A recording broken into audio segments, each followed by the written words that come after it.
Primero, duplicamos nuestro video. A partir de ahora, trabajaremos únicamente con la copia. Buscamos el efecto encontrar bordes y lo aplicamos al video. En los controles del efecto, activamos la casilla invertir. A continuación, añadimos los efectos tinción y niveles.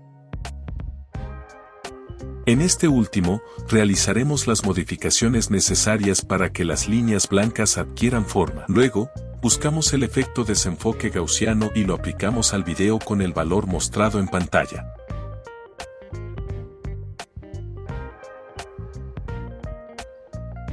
El siguiente efecto que añadiremos será degradado de 4 colores. En el modo de fusión de este efecto, seleccionamos luz suave y asignamos el mismo color a todos los cuadros.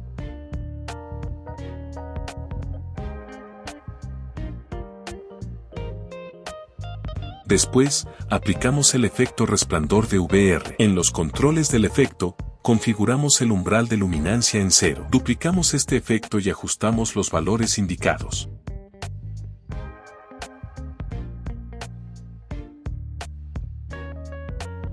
En el modo de fusión de opacidad, seleccionamos pantalla.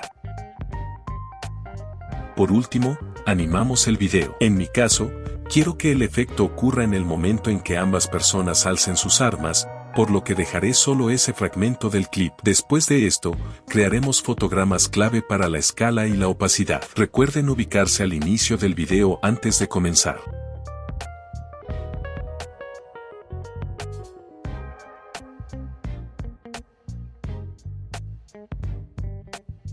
Ahora sí, es momento de disfrutar del resultado final.